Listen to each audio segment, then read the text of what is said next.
আসসালামু আলাইকুম। Patwari motor CNG এবং এলপিজি কনভার্সন সেন্টার থেকে আমি রেজা বলছিলাম। বরাবরের মতো আমরা দৈনন্দিন নিত্য নতুন ভিডিও নিয়ে আপনাদের কাছে হাজির হই।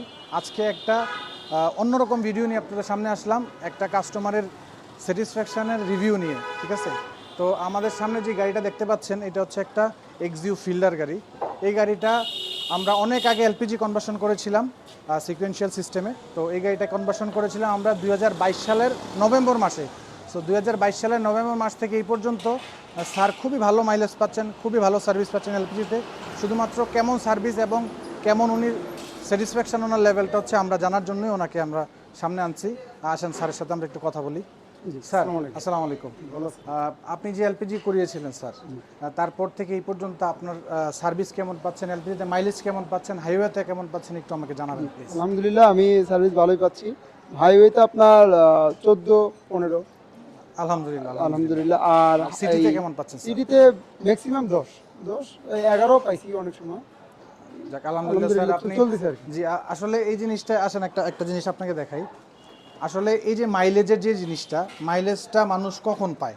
একটা জিনিস আমি হচ্ছে একটা পার্টস আমি কিনলাম, এটার কোনো যত্ন নিলাম না, কোনো সার্ভিস করাইলাম না, যদি এরকম হয় অনেক ভালো ভালো জিনিসও নষ্ট হয়ে যায়। বাট আমরা যদি একটা জিনিস ক্রয় করার পরে বা আমরা একটা পুরো একটা ফুয়েল সিস্টেম আমরা এটাতে ইনস্টল করেছি।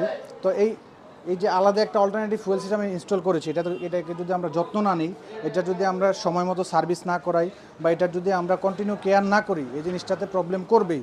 এই যে স্যার সময় মতো সার্ভিস নিয়েছেন এবং ভালোভাবে যত্ন নিয়েছেন বিদায় গাড়িটা এখন পর্যন্ত এলপিজিতে খুব ভালো মাইলেজ পাচ্ছেন স্যার। ইভেন স্যার এখনও বললেন যে গাড়িটা হাইওয়েতে 13 থেকে 14 মাইলেজ পান। সো আপনারা সবাই একটা জিনিস মনে রাখবেন যে আপনারা যেখান থেকে সিএনজি এলপিজি করান, যেভাবেই করেন, গাড়ির একটু যত্ন নেবেন। ইঞ্জিন সংক্রান্ত ইলেকট্রনিক সংক্রান্ত জিনিস আপনি যত বেশি যত্ন নেবেন তত বেশি ভালো সার্ভিস পাবেন। আর আরেকটা জিনিস হচ্ছে স্যারের গাড়িটা এখন মূলত কেন আসছে আমি বলি। এখন মূলত কোনো ইস্যু না, শুধুমাত্র হচ্ছে পিছনের ট্যাঙ্কিতে শব্দ করে কিনা বা লাইনগুলা ঠিকঠাক আছে কিনা, এগুলো হচ্ছে পুনরায় রিচেক করার জন্য স্যার আসছেন। আবার বিষয় স্যার, আমার আপনাদের থেকে যেটা বুঝলাম, আপনার সেল সার্ভিসটা খুব ইম্পর্টেন্ট। স্যার অবশ্যই যে স্যার। আপনি একটা জিনিস পারচেজ করলেন, সেটার পরে যদি আপনি আপনার সেল পরে যদি আপনি ঠিক মতন সার্ভিসটা না পান, সেক্ষেত্রে এটা খুবই কষ্টদায়ক। যেমন আমি আপনাদের কাছ থেকে খুবই পাইছি, আপনারা যথেষ্ট হেল্পফুল। আমি যখনই আসছি আমার কাজ আমি ঠিক সঠিকভাবে বুঝে পেয়েছি। যে সমস্যায় তেমন আসি নাই, এই 3 বছরে মনে হয় ম্যাক্সিমাম 3বার আসছি, 2বার বা 2 থেকে 3বার আসছি। 3বারই আমি ভালো সার্ভিস দিচ্ছি আপনাদের কাছ থেকে। এখনও কাজ চলতেছে, চলমান, খুবই ভালো কাজ করতেছে। আপনারা আসবেন। হ্যাঁ, ইনশাল্লাহ স্যার। এটা হচ্ছে আপনার কাছ থেকে ভালো একটা ফিডব্যাক দেওয়ার জন্য অসংখ্য ধন্যবাদ। আরেকটা জিনিস হচ্ছে স্যার, দোয়া করবেন স্যার যেন আমরা সবসময় এভাবে আপনাদেরকে সার্ভিস দিয়ে যেতে পারি। ইভেন আমাদের 24/7 মাসের 30 দিনই খোলা, শুক্রবার আমাদের বন্ধ নেই। আমরা কন্টিনিউস আমাদের কাস্টমারদেরকে সার্ভিস দেওয়ার জন্য আমরা সবসময় আমাদের সার্ভিস সেন্টার খোলা রেখেছি।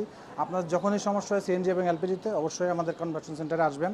এবং যারা রিলায়েবল এবং একটা ট্রাস্টেড প্রতিষ্ঠান থেকে ভালো মানের সিএনজি এবং এলপিজি কনভার্সন করার চিন্তা করতেছেন, অবশ্যই পাটোয়ারি মোটরসে যোগাযোগ করবেন এবং স্ক্রিনে দেওয়া ফোন নাম্বারে যোগাযোগ করবেন। আসসালামু আলাইকুম।